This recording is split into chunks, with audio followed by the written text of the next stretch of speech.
Hi, are you looking at having and running a more profitable cake business? This is our episode today. Welcome back to my YouTube channel, Baking for Business, where we're scaling your caking. I'm Jojo Lydiah, director and cake artist at Little Hands Bakehouse. We are located in Nakuru, Ngata. We are in Kenya.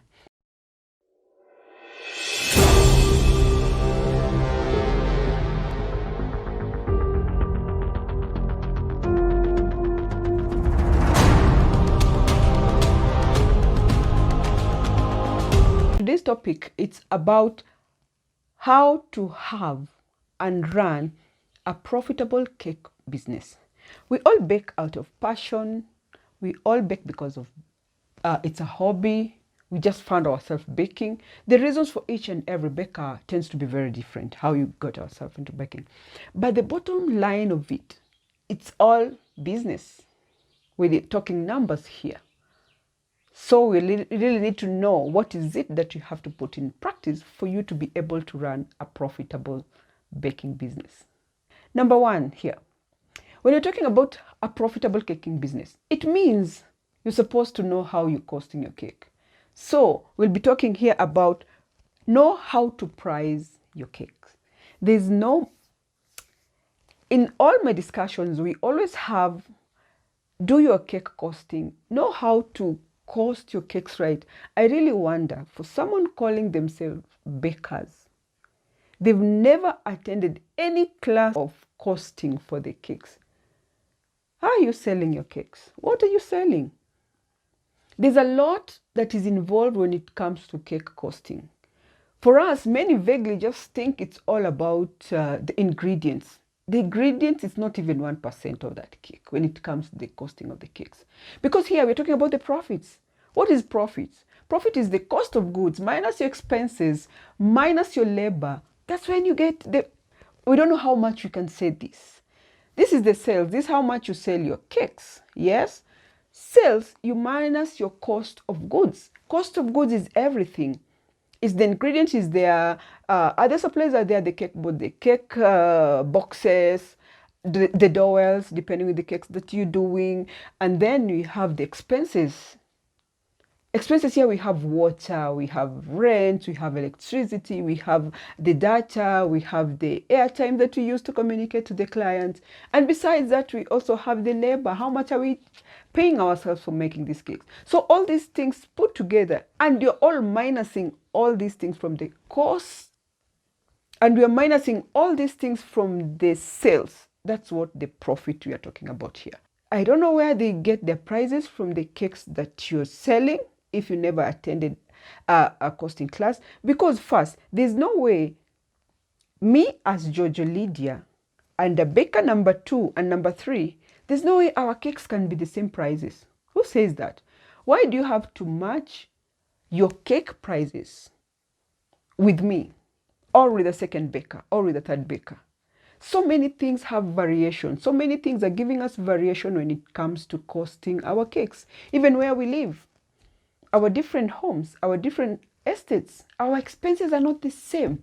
And all these expenses are what is going towards making that cake. So as much as the expenses are not the same, how is it that you're going to cost your cake as baker number 2? Because they just told you that.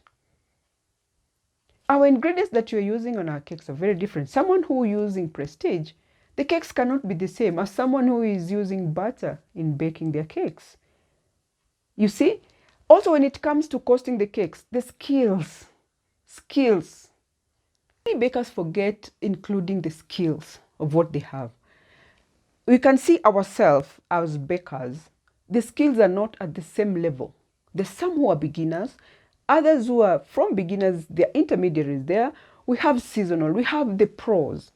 You see, everyone's skills levels are very different. There's no way a pro's cake will be the same as a beginner. So you beginner, where did you get that price that you're selling your cakes?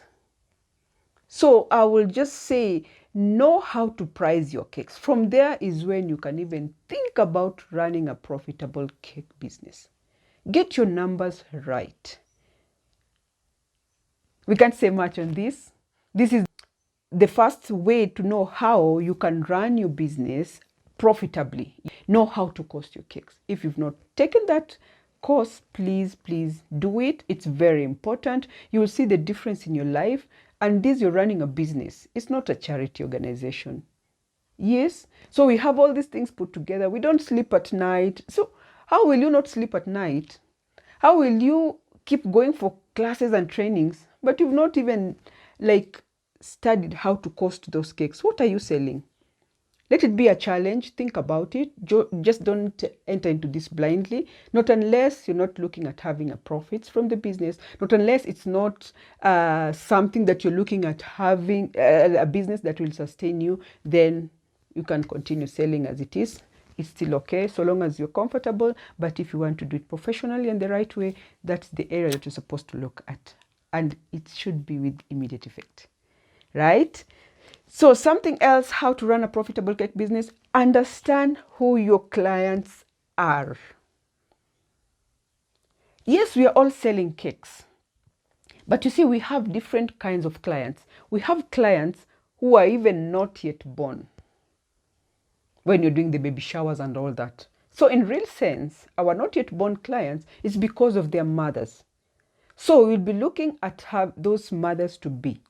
That will be your clientele now. Yes. So if you're into wedding cakes, how will you be looking at, where will you be looking at your clients? Where will you get those brides to be, grooms to be?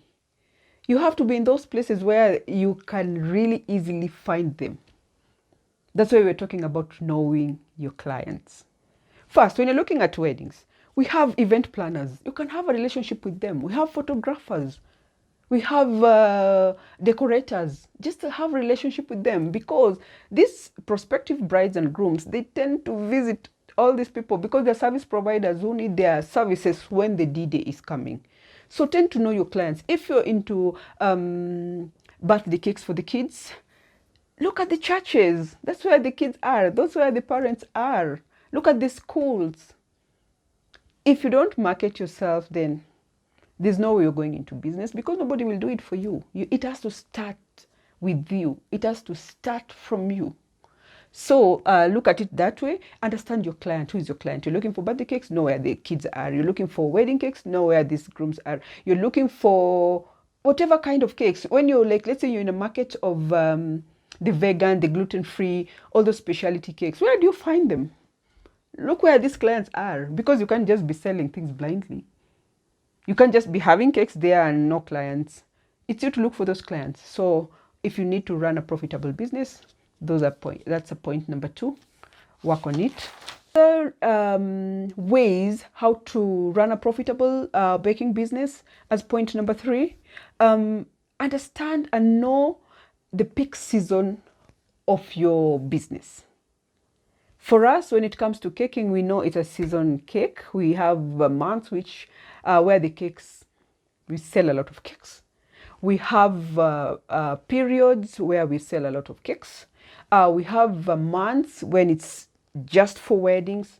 So as long as you're into the business for like an year, when the calendar has already passed, you'll be able to tell, because you'll be looking for that calendar year that has already passed. So for those who are past 1 year at least, you should be able to get. The more you're into business, the more you'll be able now to know. January, it's always maybe very slow.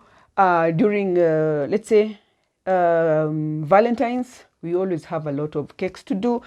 Just look at yourself. As much as you might think January is slow for you, it's not slow for every baker. There are bakers who January is their peak. So it's you to master your own style, your own kind of business. You master your own peaks. But there are months that we know it's always peak, when the schools are closed. That's when we have the weddings, because everyone wants when everybody's available. So the kids are out of school. They can attend their aunties, uncles, sisters, brothers' special day. So look at those days. When you've already understood your peak seasons, we have the Mother's Day, Father's Day. We have the Christmas. Those are always peak. So when you have all this, and let's say like Valentine's, it's all about red and red. If you're doing like the sugar flowers, you should be working on your sugar flowers way in advance, so that by the time you're reaching that period, you don't have to like start creating time to work on the flowers. You'll just be doing the cakes, putting the flowers, doing the cakes, and just like that. Capitalize on those peak season. If they are so massive to the point that you're doing weddings and it's too much, you can think of outsourcing. Another thing that you can be planning for the peak season, like just overstock, because you know they will always go. Overstock, keep buying in bulk, little by little. Those are the strategies that you're going to use so that by the time the peak season has come, you maximize to the fully. And when it slows down, you have caution now. Because you've worked so much, even if it's slow, you won't start thinking the business is low, what am I going to do? You've already cushioned it because you capitalized on the time. So we're looking at how to maximize on the profit and how to run the cake business profitably, right? And our pointer number 4, how to run a profitable cake business. Don't offer too much cake varieties. You see, when you have a wide variety, you will be looking at maybe satisfying a wide market, but in real sense, you'll be satisfying no one. Because when you're having you have a list of flavors, when it's too diverse, the clients get confused, they tend to get lost. So you might, let's say like gluten-free, you have vegan, you have diabetic, sugarless, eggless, then you're doing the normal one with the sugar. That array is too wide because now specialty is not there.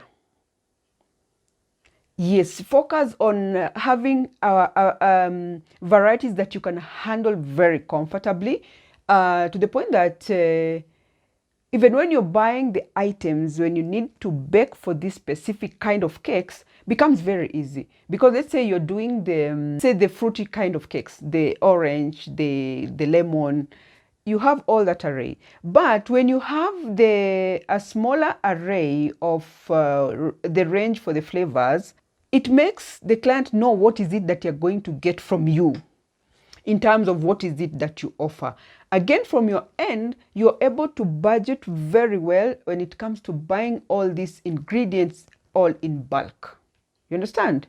So make the flavor not so much, but does not limit you from giving a client what is it that they want in case they need that specialty, and you can be able to do it. But not like it's already baked, vegans are here, the eggless are here, with the eggs are here. You might end up in the end of the day, you're not selling all of those cakes. So think about it that way. The smaller the arrays you give the clients, the easier, even for those clients to make a decision confirming an order from you. Okay, something else when it comes to like the pricing for this, you can have 3 kinds of pricing. You can have the basic pricing, the normal pricing in between there, and then the premium pricing now. So you will be saying you can have the basic pricing for small cakes that they can come, let's say the slices, they can come get the slices. I can get a slice for 300. I can get the cupcakes worth 2,000 and I'm good. I can buy a cupcake, just one. There's shops who sells one like that, and the slices have that type of pricing. Then have this other kind of pricing for celebration cakes, like a kg cake is 2,000. That's it. That's the start. If you need extra, we do the extra. Then have the price for the bespoke cakes now, for the themed cakes, the cakes that can't have a definite price, because the price is determined by what is it that goes into the cake in terms of the design, in terms of the flavors inside, in terms of the time that they take to create this cake. When the client knows this is the price you can get for this is for this, you tend to give them a very easy time to close a deal with you because they're not lost in the space. So number 5, as always, always provide excellent customer service and customer experience. A client will only come back to you when they were satisfied from the word start to the end when it comes to getting the cake, how you responded to my questions, how you delivered the cake, how you greeted me the following day, and please, something else. These clients always have, how many bakers are we? Let's say even in this locality, we are so many. But when your client comes to you, it's not that because he doesn't have an option. They have options, but there's something that is making them come to you. So just in that, gratitude is always key. After you've done your cakes, they've given, you're so good in asking for feedbacks, but you never appreciate it for the job that comes your way. All this is customer experience. When a customer feels appreciated, like, hey, I paid for the cake, it was damn expensive, but this baker really was very appreciative for the business. Just because of that, this experience, you're creating experience with them. You just want to make them feel nice. They had options to go somewhere else, but they came to you. So be appreciative. An appreciative person always attracts more, and it's genuine from you. So if you've not been appreciating the client, you can always have a template like, thank you so much for doing business with us. We're looking forward to serving you next. It really feels like, okay, I didn't just give you money and just left. They just feel like appreciated. They feel like, we can do business again. So it's all about getting those clients coming back to you. But they will come when there's a reason to come back to, right? Point number 6 of how to run a profitable baking business. We've talked all these things, experience, we've talked about variety, we've talked about all these things. But the ultimate goal is one. What is it that we are selling here? The cakes. So if your cake is crap, all these things they're not of any use. You can't talk of a good customer service when the cake, after eating, they didn't like the cake. So create good cakes. Work on your cakes. Work on your cakes. Create good cakes to the point that let your cakes sell themselves. It's just like a kid. Let's say you're taking your kid to a preschool. Then this kid has gone to a primary school. And they've performed very well in their major exam. Now they're going to high school. If they've performed very well, even getting good schools, it's not a problem. They've struggled to get the schools for themselves. Their marks is what is propelling that school to even call this kid. But if the kid has not performed very well, it's upon the parent to start walking around from school to another school to another school, looking for a position and a slot so that this kid can go to school. So let your cakes be the marks. Let the cakes be your kid. Let the cakes work for themselves.